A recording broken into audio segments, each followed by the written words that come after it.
Kreativitas tak ada batas, pantas disematkan kepada warga Tasikmalaya yang memang dikenal akan kreativitasnya. Berbagai kerajinan lahir dari tangan-tangan terampil dan ide kreatif mereka. Bukan hanya anyaman Raja Polah yang mendunia, tetapi juga batik Tasik.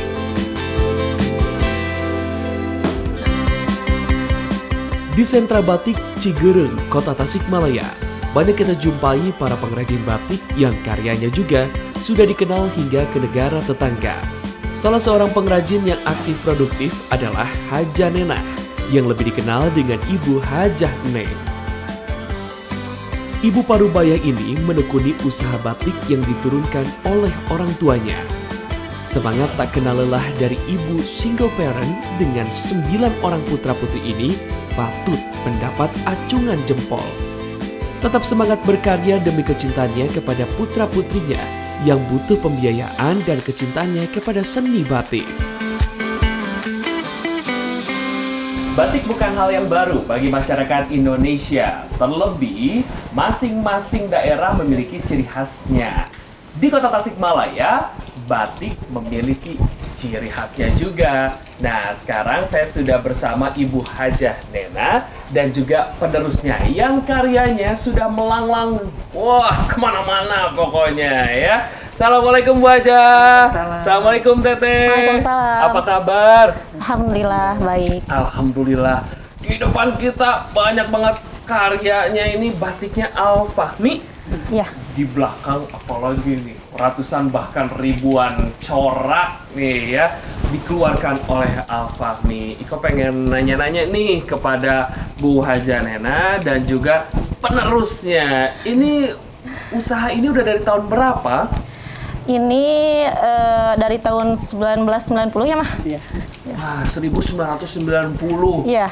Ya, dia belum lahir tuh, ini udah lahir. Wah. Awal mulanya untuk membuat usaha ini tuh apakah meneruskan usaha keluarga ataukah memang ya saya mau menjadi pengrajin batik atau seperti apa sih? Itu turun-temurun ya. Ya. Jadi perusahaan batik yang sedang kita jalani sekarang ini memang berasal dari nenek ya. Jadi emang turun-menurun sampai sekarang dan mungkin sekarang juga masih dijalankan oleh ibu sendiri sebagai pimpinan dari Al Fahmi Batik itu. Cuman kalau di sini saya baru masuk, insya Allah nanti selanjutnya menjadi penerus juga gitu Kang Iko. Waduh, alhamdulillah. Jadi memang turun-menurun gitu ya. Tapi juga ini harus tetap dijaga. Jangan sampai di penerus yang keberapa udahan. Nah, ini adalah salah satu contoh begitu ya. Terus tetap melestarikan, apalagi ini kan batik ini sudah diakui oleh dunia bahwa warisan budaya dari Indonesia. Nah, Teh, ini kan banyak banget pengusaha-pengusaha batik, pengrajin-pengrajin batik. Gimana ini caranya untuk tetap jaga kualitas, lalu juga tetap eksis di tengah munculnya nih produksi-produksi atau produsen-produsen batik yang ada di Jawa Barat? Iya, sebenarnya itu juga yang menjadikan PR bagi saya sendiri ya, karena di sini saya juga baru turun nih Kang Iko, baru turun banget, baru lulus tahun kemarin. Tadinya bingung juga karena habis lulus itu juga situasinya kan masih dalam situasi corona ya, jadi itu di sini juga agak sempat padam. Nah, kemudian saya coba nih improve batik-batik yang sesuai banget dengan kesukaannya anak muda tuh kayak gimana. Nah, oleh karena itu saya mencoba mengangkat eco print. Nah, eco print ini kan memang sedang eksis banget ya, viral juga di berbagai medsos.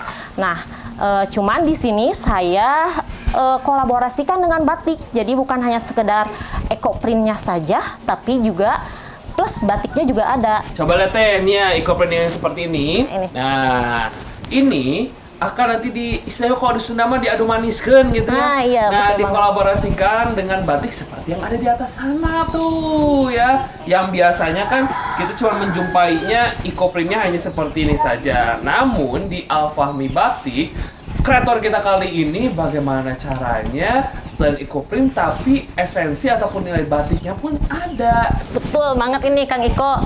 Ini juga namanya shibori. Shibori. Nah, kalau shiborinya ini kan ini juga udah banyak banget nih di beberapa medsos saya lihat-lihat. Wah, ini tuh udah hal yang biasa gitu. Nah, terus kita coba nih buat yang terbaru ini. Jadinya shibori batik. Jadi ada nuansa lilinnya di sini yang putih-putih. Itu kan pakai kuas diciprat gitu. Nah, jadi bentuknya kayak gini nih Kang Iko, bukan hanya sekedar shiborinya saja, tapi ada itu nih. Kalau ini shibori ya, kalau ini shibotik ya. Jadi ini ada percikan-percikan lilinnya ya. Iya. Nah, jadi ini shibori dan batik gitu ya. Kalau ini shiborinya aja. Tapi konon katanya kalau shibori dan shibotik kalau di kota Tasikmalaya katanya Alfami ya, pencetusnya ya. Iya. Oh, Alhamdulillah. Aduh. Tuh ya, kalau misalnya ini kan kalau misalnya ada yang mau ambil yang simpel-simpel ambil shibori. Tapi kalau misalnya ini biar lebih rame gitu ya. Ini shibori batik ya. Betul. Wah, ini motifnya katanya lereng jaksa atau apa? Gimana tuh Iya, mah? Boleh lereng dijelasin jaksa, kenapa iya. tuh disebutnya ini lereng jaksa cenah mah? Dulunya yang belanja tuh Pak Jaksa jadi Oh. namanya lereng jaksa gitu. Oh, jadi ini disebutnya lereng jaksa karena yang belanjanya seringnya adalah Pak Jaksa gitu ya. Jadi disebutnya lereng-lereng jaksa. Biasanya kan kalau misalnya kita jumpai itu ya Merak Ngibingnya ini full gitu ya. Ada Tapi yang full ini juga diurbaniskan ada fullnya Ada juga yang ya full. tuh. Ada. Nah, ini yang fullnya. Nah, yang fullnya kan ada. Nah, tuh. Ya. Nih, ini yang fullnya. Nah, yang ini jarang nih yang diharmoniskan dengan lerengnya. Pak Jaksa nih. Kayaknya Iya, berarti kalau namanya Iko pakai lereng ini berarti kayaknya udah kayak Pak Jaksa merenya.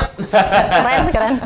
Nah, untuk harga sendiri nih, gimana nih Teh? Karena kan persaingannya sangat luar biasa. Apalagi kalau di luar Jawa Barat tuh, wah, beda-beda lah harganya. Ada yang murah, begitu ya. Tapi kan tergantung juga dengan kualitasnya. Tapi kalau Alfami ini harganya dari berapa ke berapa sih?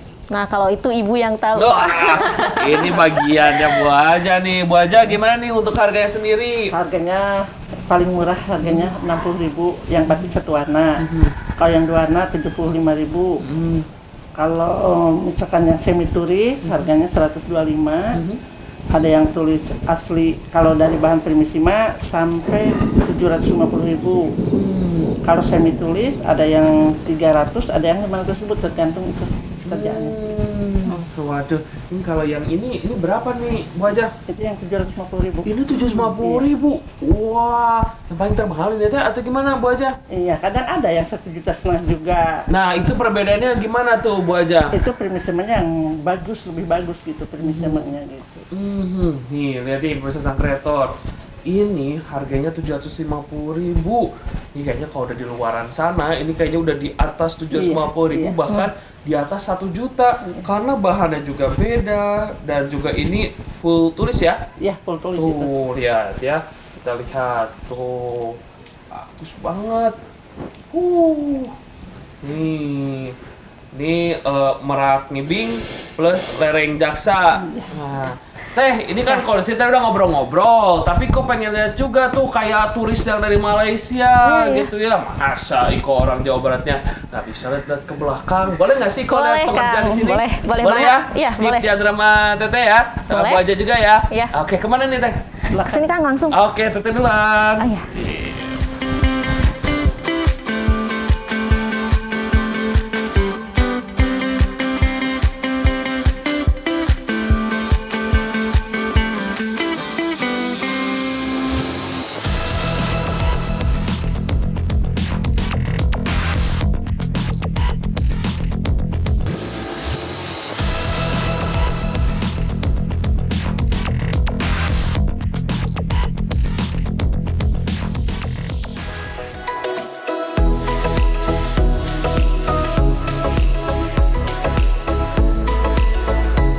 Batik yang dihasilkan oleh rumah produksi milik Ibu Haja Nenah terbuat dari katun Primisima yang nyaman bagi penggunanya selain viskot yang kini juga tengah digandrungi oleh pecinta batik.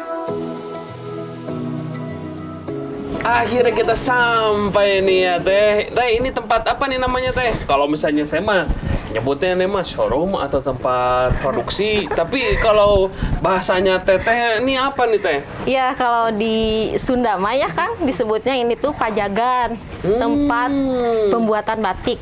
Seperti Tempat itu. pembuatan batik. Iya. Proses dari awal sampai akhir atau seperti apa Teh? Iya, betul sekali, dari awal sampai akhir.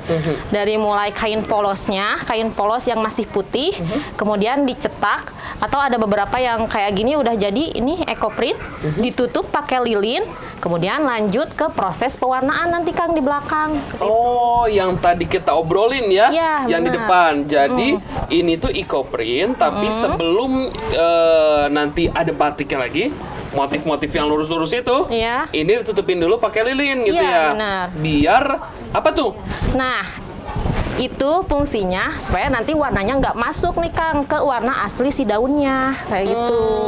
Jadi tetap menjaga keaslian ya, Iya, si benar. warna dari daun yang dihasilkan ya. Ini berapa lama sih Teh kalau untuk proses pembuatan eco-print ini yang tentunya diadu maniskan sama batik itu? Ya, untuk eco-print sendiri satunya tuh bisa sehari Kang. Soalnya ini kan prosesnya itu dipalu, dipeprek pakai palu besi, cuman dikasih kain supaya nggak sobek ini kainnya, jadi tetap halus. Nah, kemudian setelah itu dipakai ini apa ya namanya, penguat warna. Udah dipakai penguat warna, dijemur, setelah kering baru ditutup. Nah, nama penutupannya itu dicangkring gitu Kang. Oh, jadi ini pemirsa sang kreator lagi proses cangkring Iya, ya. benar. Jadi proses penutupan si warna asli dari daun yang dihasilkan agar ketika pewarnaan untuk menambahkan batik ini tidak tercampur. Jadi atau tidak tertutup ya. Iya, benar. Warna asli dari daun tersebut. Dan dalam satu hari ini bisa dihasilkan berapa kain Teh? 5. 5. Iya, 5. 5 tuh udah sampai jadi. 5 tuh ya udah sampai jadi. Waduh, cepet banget berarti. Tapi masih basah gitu Kang. Oh iya, jadi ini memang kalau sehari untuk eco-print yang dikolaborasikan dengan batik gitu ya di Alfahmi ini satu hari bisa menghasilkan 5 kain batik ya Teh ya. Iya, betul. Nah Teh, kolaborasi antara batik dan juga eco-print ini kan pasti ini ada kesulitan-kesulitan ya Teh ya. Iya, Kesulitannya betul. apa sih Teh? Nah, betul sekali Kang Iko. Jadi itu yang pertama yang sulit tuh nyari daunnya Kang Iko. Ya, karena kan di sini udah padat penduduk nih. Jadi susah banget nyari daun-daun yang emang bisa nyerap warna di kain gitu Emang Kang Teh Iko. ini daunnya apa aja nih Teh? Ini ada daun jambu. Terus ada ini daun paku kayaknya. Kemudian ada belimbing juga. Kebetulan di depan rumah ada pohon belimbing. Jadi pakai yang seadanya aja sih Kang Iko gitu. Oke, jadi memang ini untuk membuat sebuah kreasi ada tantangannya. Ya salah satunya adalah menemukan daun-daun yang bisa memunculkan warnanya yang alami. Karena di sini kan sudah padat penduduk, tapi bagaimana caranya untuk membuat kain batik yang keren, yang kekinian, begitu ya. Usaha memang ini harus sangat-sangat dilakukan ya. Iya. Untuk mencari tadi daun-daun jambu, lalu juga belimbing, Belimbing. lalu juga paku, daun paku dan juga yang lainnya. Nah Teh, gimana nih antusiasnya untuk melihat eco-print? Karena kan eco-print juga banyak banget ya sebenarnya iya. di luaran sana itu. Iya, benar banget Kang Iko. Jadi kan kalau di luar sana hanya sekedar eco-printnya aja, daunnya aja. Nah, di sini karena kita prosesnya pembatik ya, maka dikolaborasikan antara eco-print sama batik. Jadi nanti setelah proses cangkring ini langsung ditimpa lagi pakai cap batik gitu, motif batik, baru langsung ke pewarnaan. Jadi tetap batiknya itu kerasa, tapi eco-printnya juga masuk gitu.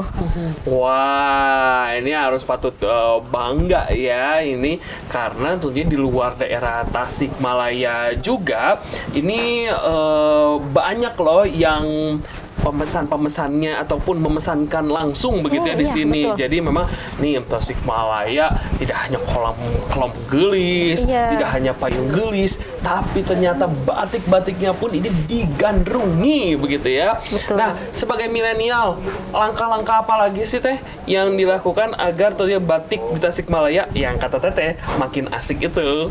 Ya itu Kang Iko, kita lihat nih perbandingan atau perubahan-perubahan yang ada di medsos. Kayak gimana nih anak-anak muda sukanya yang kayak gimana. Nah, dari requestan anak muda yang ada di medsos itu kita masukkan ke sini Kang Iko, kayak EcoPrint ini yang lagi viral. Nah, kita kolaborasikan dengan batik. Kemudian ada Shibori juga Kang Iko yang tadi di dalam. Nah, itu kita kolaborasikan juga dengan batik kayak gitu Kang Iko. Oke, sip. Tadi Teh proses lagi nih. Tadi kan pemilihan kain, lalu ada proses cetak. Iya. Nah, setelah cetak di sini prosesnya apa lagi Teh? Nah, setelah cetak, itu cetak kan fungsinya supaya warna yang nanti setelah ini tidak masuk ke motif itu. Nah, jadi langsung dimasukkan ke proses pewarnaan Kang Iko. Pewarnaan, sudah diwarna, otomatis warnanya nggak masuk karena ketutup sama lilin. Nah, udah itu langsung dilorot, jadilah batik kayak gitu. Oke, jadi benar-benar nih. Tadi apa disebutnya tempat apa ini Teh? Pajagan? Pajagan. Pajagan gitu ya. Iya. Nah, jadi ini dari awal pemilihan kain tuh di sini. Lalu juga ada proses cetak, lalu proses pewarnaan, Iya, begitu, betul. lalu pelorodan dan juga dikeringkannya juga di sini. Jadi ini mah dari A sampai Z prosesnya ada di sini. Iya, ya. betul. Aduh Teh, ini tadi kan udah ngobrol dari A sampai Z begitu Iya. ya, proses yang ada di sini yang disebutnya ini pajagan gitu ya. Nah, sekarang kau pengen lihat-lihat lagi, boleh nggak ya Teh? Boleh Kang Iko. Oke, sip.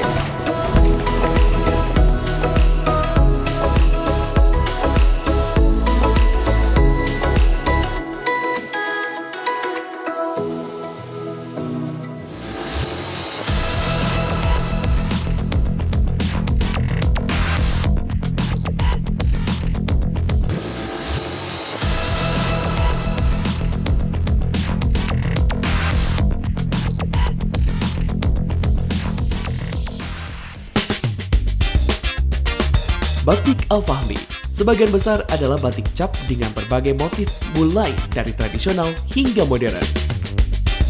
Di sini, saya melihat langsung proses pembuatan batik, mulai dari pengerjaan cap di atas kain primusima yang dilanjutkan dengan pencelupan dan peluruhkan malam atau pelorotan malam.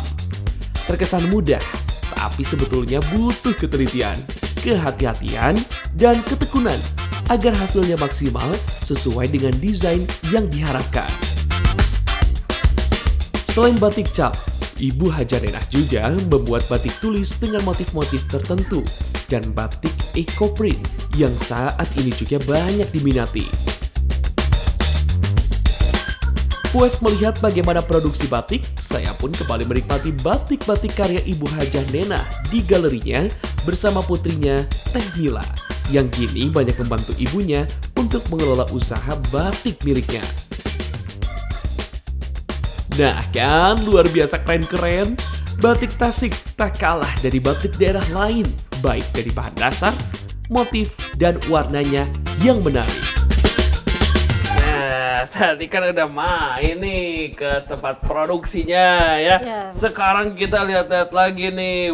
Motifnya tuh mantep banget. Ini yang mana satu warna, mana yang dua warna Teh? Yang ini yang dua warna, ini satu warna. Kelihatan ya, ini cuma warna abu aja. Oh. Kalau ini kan ada warna pinknya. Gitu. Oh gitu ya. Nah, ngomongin motif, tadi kan ngomongin warna tuh, dua Iya. warna, satu warna. Kalau dulu mah kan nggak ada warna hijau, kuning, biru gitu kan ya. Iya, betul. Pokoknya waktu dulu mah klasik gitu ya. Betul, nah, Kak. sekarang ngomongin motif Teh. Motif yang lagi ngehits Teh, motif yang mana, Bu? Nah, ini Kang, ada motif jambu kalau di sini namanya. Oh. jambu. Nah, ini banyak banget pesanannya dari kalangan anak muda. Mungkin dikarenakan motifnya yang simple ya Kang, kecil-kecil. Jadi banyak banget nih Kang. Jadi unggulan di pabrik kita itu yang ini. Wah, ini yang lagi ngehits. Berapa nih harganya? Ini satu warna kan? Ini satu warna. Wah, udah pinter. Udah tahu ya. Kalau satu warna itu kita bandrol dari 69.000 Kang. Wow, dari 69.000. Ini udah kain yang kualitasnya baik, bagus iya gitu. nih, ya tuh Ini, lihat ya. Nih kok pegang juga mantep banget nih. Jadi kalau misalnya tadi lihat produksinya panjang banget, dihargain 69.000, ini worth it banget ya Teh Betul, ya. Kak. Nah Teh, ini kan pasti lagi ngehits, permintaan semakin tinggi. Iya, betul. Gimana mengantisipasinya ini pemesanan yang begitu membludak? Nah itu Kang, biasanya kan di sini kita hanya punya satu motif, satu cetakan. Nah karena ini permintaannya banyak, jadi kita bikin lagi cetakannya 3. Jadi Wow. satu hari itu 3 yang membuat motif ini dan bisa sampai 200 potong per hari Kang. Satu hari 200 potong. Memang peminatnya ini berapa banyak?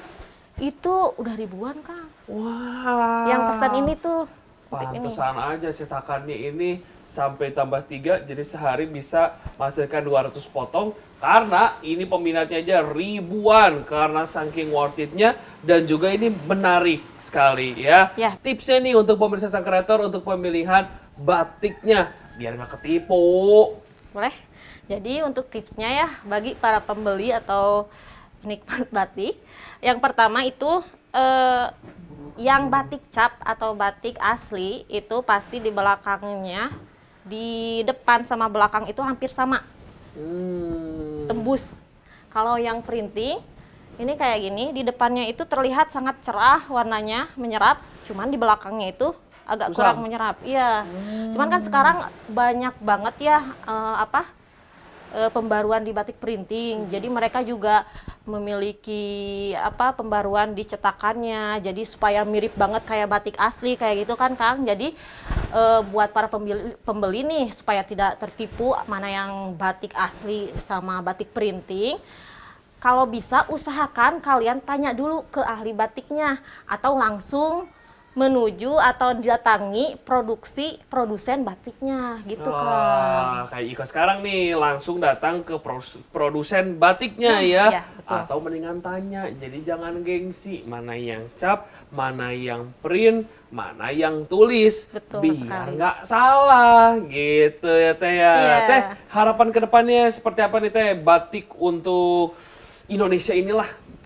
Ya mudah-mudahan ke depannya batik semakin di depan, semakin asik dipakainya, dan semakin juga bisa masuk ke berbagai kalangan. Bukan hanya orang tua saja, tapi anak muda pun tidak malu buat pakai batik. Gitu, Kang. Wah, itu banget ya.